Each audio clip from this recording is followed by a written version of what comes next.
حضرت عمر فاروق رضی اللہ تعالی عنہ ایمان کی دولت بھی رکھتے تھے اور عمل صالح کی دولت بھی رکھتے تھے۔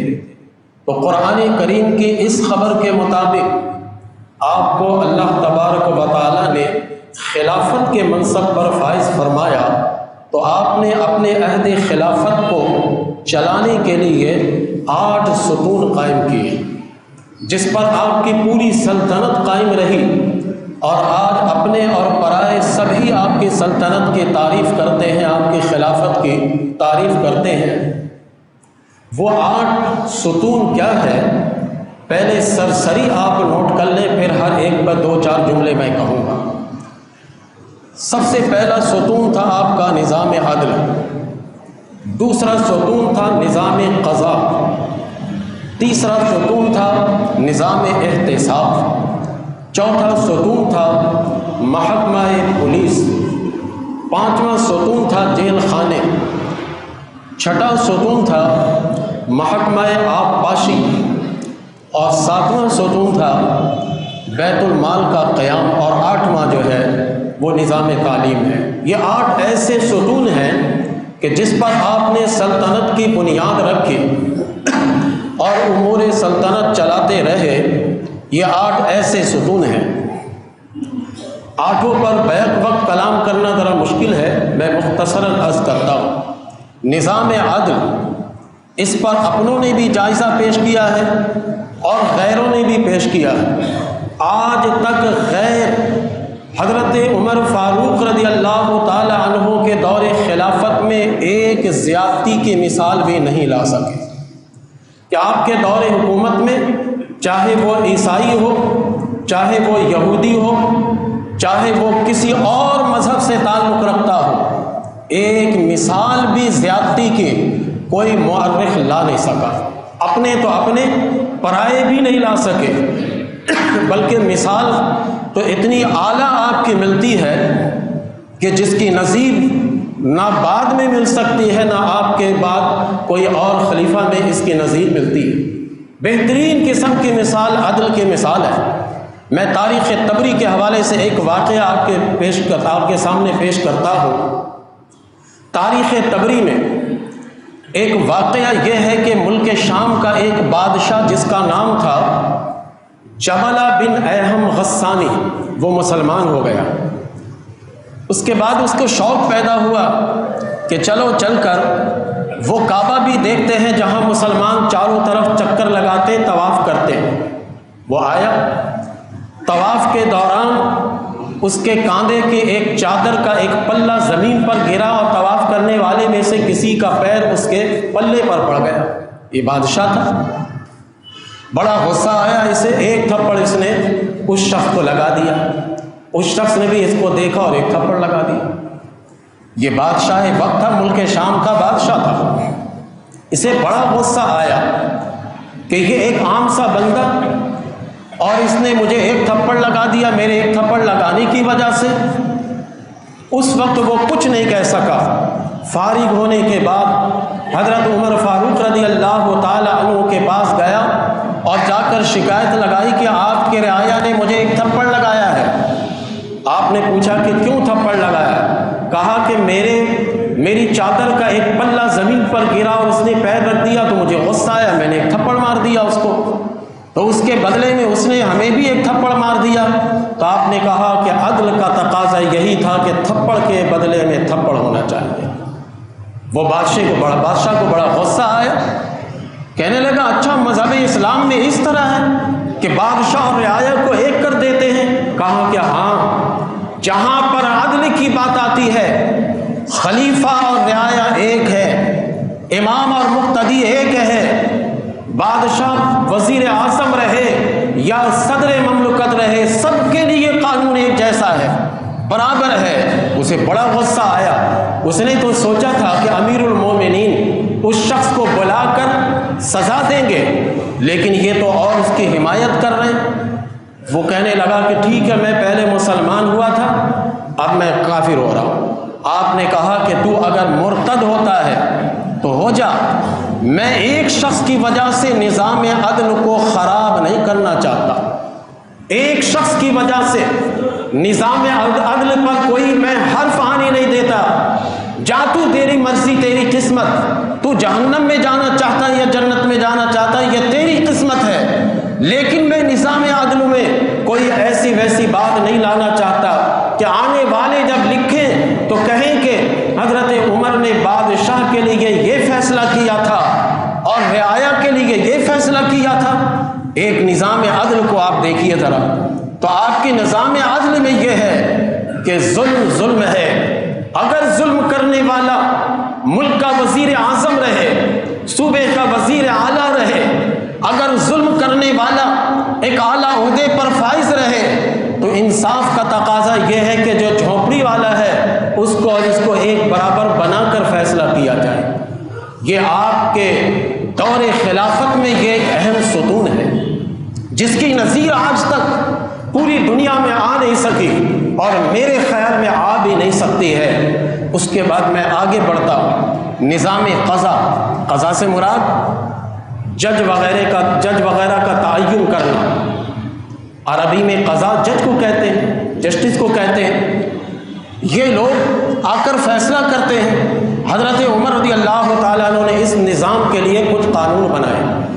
جج بنانے کے لیے آپ علم کے ساتھ 3 اور چیزیں دیکھتے تھے، اس کا تقوی کیسا ہے، اس کی ذہانت کیسی ہے، قوت فیصلہ کیسا ہے، کیونکہ آدمی کے پاس کبھی ڈگری ہوتی ہے لیکن تقوی نہیں ہے، پرہیزگاری اس کے پاس نہیں ہوتی۔ علم کے بلبوتے پر جب خوف خدا نہیں ہوگا تو جو چاہے گا وہ کرے گا۔ آپ علم کے ساتھ ساتھ اس کا تقوی دیکھتے تھے، اس کی ذہانت دیکھتے تھے کہ یہ کس قدر ذہین ہے، کیونکہ جج جب فیصلہ کرنے بیٹھتا ہے تو لوگوں کے کلام، مجرم کے کلام کرنے سے وہ اندازہ لگا لیتا ہے کہ معاملہ کیا ہے۔ ذہانت، پھر قوت فیصلہ کی طاقت بھی ہونی چاہیے کہ وہ فیصلہ کر سکے۔ یہ 3 چیزیں دیکھنے کے بعد اگر یہ تینوں صحیح ہوتے پھر آگے 2 اور دیکھتے، آپ اس کا بیک اپ دیکھتے کہ یہ مالدار ہے یا غریب ہے۔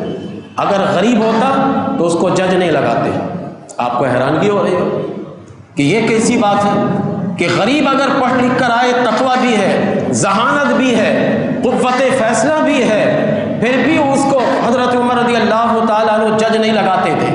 اس کی وجہ تھی حضرت عمر غریب اگر ایسا ہوتا تو اس کو جج نہیں لگاتے، اس لیے کہ آپ کہتے تھے کہ غریب کو میں جج لگاؤں گا تو وہ رشوت لے سکتا ہے، لیکن دولت مند آدمی کو جج بناؤں گا، وہ اگر بیٹھ کر منصب قضا پر فیصلہ کرے گا تو پہلے ہی اس کے پاس دولت کی فراوانی ہے تو وہ رشوت کی طرف نہیں جائے گا۔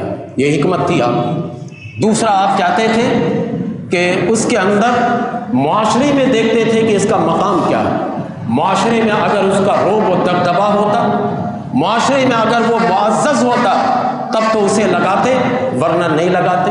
تو 2 بعد کی اور 3 پہلے کی ملا کر علم کے بعد 5 صفت چاہتے تھے آپ۔ معاشرے میں معزز ہو، اس لیے آپ لگاتے تھے کہ اگر وہ خود معزز نہیں ہوگا تو اس کے سامنے کوئی معزز آئے گا تو اس کا روب تو اس پر بیٹھ جائے گا، پھر روب بیٹھنے کی وجہ سے یہ فیصلہ کیسے کرے گا۔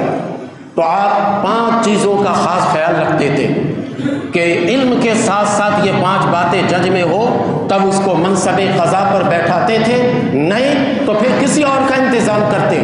اس کی ایک مثال میں تاریخ تبری کے حوالے سے دیکھتا ہوں۔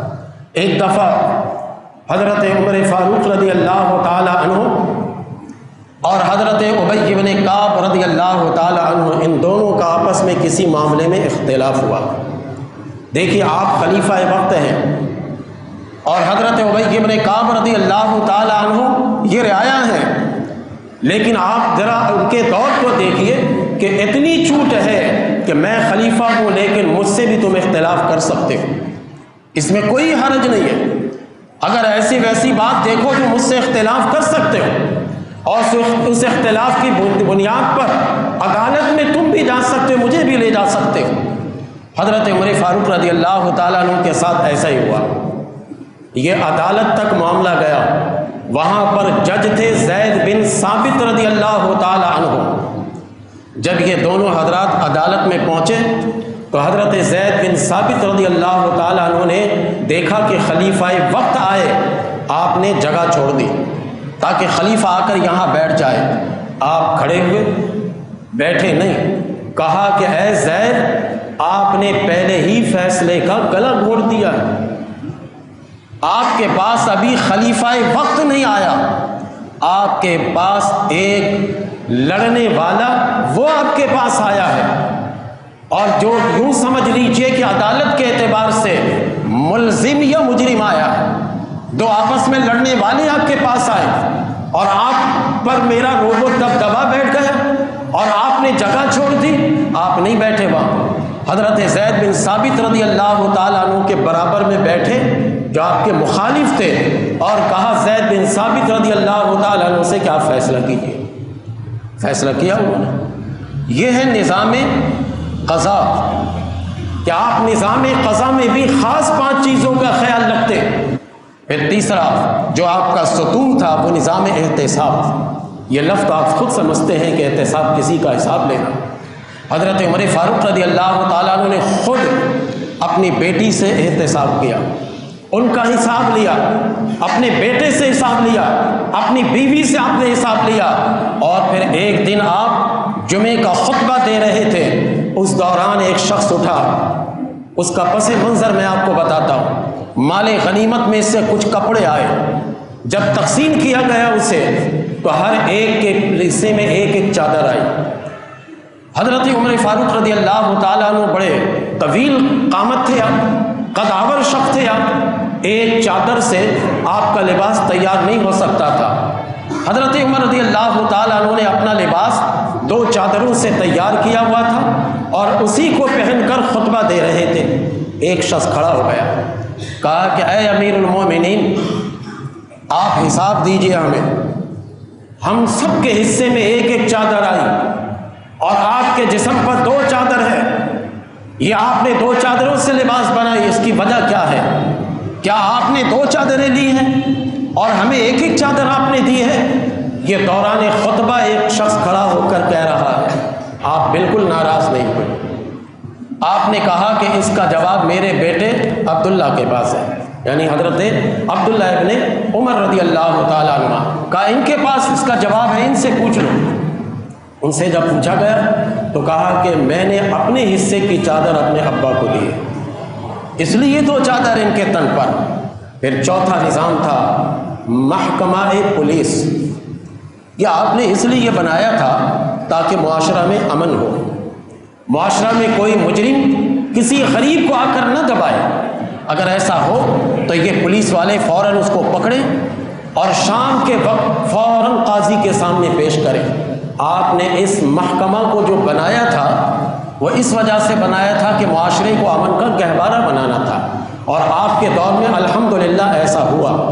پولیس والے گشت پہ رہتے تھے، کوئی مجرم جرم کرتے ہوئے 100 دفعہ سوچتا تھا کہ اگر ہم ان کے ہتھے چڑھ گئے تو یہ تو لے جا کر ہمیں فوراً قاضی کے سامنے پیش کر دیں گے، پھر ہمیں فوراً سزا سنائیں گے۔ ایک دن کے اندر قاضی فیصلہ سناتا تھا۔ 5واں ستون تھا جیل خانے۔ آپ جانتے ہیں کہ کوئی بھی معاشرہ ہوتا ہے اس میں اچھے لوگ بھی ہوتے ہیں، برے لوگ بھی ہوتے ہیں، طرح طرح کے لوگ ہوتے ہیں۔ آپ نے جیل خانے اس لیے بنائے تاکہ مجرم باہر گھومتا نہ پھرے، اس کو اندر بند کرو۔ آپ نے اس مقصد کے لیے مکہ المکرمہ میں حضرت صفوان بن امیہ سے ان کا مکان خریدا تھا 4000 درہم میں، اور اس کو جیل بنا دیا تھا، اور حکم دیا تھا کہ کوئی بھی مجرم پکڑا جائے اس کی سزا کو دیکھتے ہوئے اس کو جیل میں بند کیا جائے، تا وقت کہ وہ جیل میں رہے جب تک کہ وہ اپنے جرم سے صحیح طور پر تائب نہیں ہو جاتا۔ مجرم کو باہر نہیں ہونا چاہیے۔ اس کے بعد جو آپ کا 6واں محکمہ تھا وہ آپ پاشی کا۔ آپ نے کسانوں پر خاص توجہ دی۔ دیکھیے، مملکت چلانے کے لیے ہمہ جہت سوچ رکھنی چاہیے۔ ایک فکر کو صرف اپنی تنظیم کو ہم اپنے 5 سال میں کیسے اگلے سال کے لیے تیار کریں گے، یہ نہیں ہونی چاہیے۔ ملک کی ترقی کا سوچیں، کسانوں کا آپ نے سوچا، پانی کا نظام، آپ پاشی کا نظام آپ نے بہتر سے بہتر بنایا، اور کسانوں کے پاس چل کر جاتے تھے کہ تم بتاؤ کہ تمہیں کیا دشواری ہے، کسانوں کی بات سنتے، کہتے کہ یہ غلہ اگاتے ہیں، یہ کسان محنت کرتے ہیں، یہ غلہ اور محنت اگا کر ہمیں دیتے بازاروں میں، ورنہ ہم پیسے تو نہیں کھائیں گے، ان کی محنت ہوتی ہے۔ تو آپ نے محکمہ آبپاشی باقاعدہ ایک شعبہ قائم کیا، اور شعبہ قائم کر کے کہا کہ کسانوں سے پوچھ لینا، اسے جس قسم کی ضرورت ہو وہ چیز وہاں فوراً مہیا کرو۔ اور ایسا ہوا۔ اس زمانے میں مارکیٹ میں اناج وافر مقدار میں ہوتے تھے، کسان خوش تھے، کہتے تھے کہ امیر المومنین ہمارا بہت خیال کرتے ہیں۔ یہ ساری باتیں تاریخ طبری میں آپ پا لیجیے گا، میں کتاب کے حوالے کے بغیر تو بات کرنے کا عادی نہیں۔ اس کے علاوہ مصر کا ایک بہت بڑا سیاح المقریزی، اس نے بڑی ضخیم کتاب لکھی ہے تاریخ الاسلام۔ اس تاریخ الاسلام عربی میں، اس تاریخ الاسلام میں حضرت عمر رضی اللہ تعالیٰ عنہ کا جو چیپٹر آتا ہے، اس چیپٹر میں یہ ساری باتیں موجود ہیں۔ اب چھٹا 7واں نظام دیکھیے، بیت المال کا نظام، اس کو آپ بہتر سے بہتر بناتے تھے تاکہ وہ غریب جو ہمارے معاشرے میں رہتا ہے، وہ ہمارا جو رعایا ہے، اگر کسی وجہ سے وہ گھر نہیں رکھتا تو ہم اسے گھر بنا کر دیں گے۔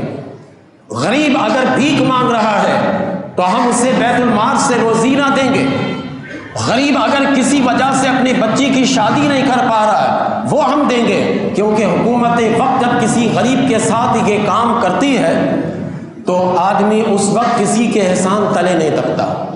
لیکن میں انفرادی طور پر کسی کی مدد کروں تو میں نے جس کی مدد کی ہے وہ بندہ میرے احسان تلے دب جاتا ہے۔ تو آپ نے یہ نظام رکھا، بیت المال کا نظام رکھا، تاکہ غریب غریب نہ رہے، اس کی ہر ممکن مدد کی جائے، اور بیت المال سے آپ مدد کرتے تھے۔ اور آپ نے پچھلے جمعے کی تقریر میں سنی، میں نے بتایا کہ اپنے تو اپنے، غیروں کی بھی آپ مدد کرتے رہے، یہود اور نصارہ کی بھی مدد کرتے رہے آپ۔ 7واں یعنی 8واں جو آپ کا ستون تھا، یہ تو 7واں تھا، 8واں ستون تھا نظام تعلیم۔ تعلیم دو ان کو۔ آپ نے اس کام کے لیے باقاعدہ صحابی کو مختلف علاقوں میں بھیجا اور کہا جا کر وہاں دیکھنا، اگر جس حاکم وقت کے پاس علم نہ ہو، یعنی کہا اس سے قرآن سننا، سورۃ البقرہ، سورہ نساء، سورہ آل عمران، یہ نصاب آپ نے بنایا، ان سے جا کر سننا، اگر وہ نہ سنا سکے تو ان کو سزا دینا۔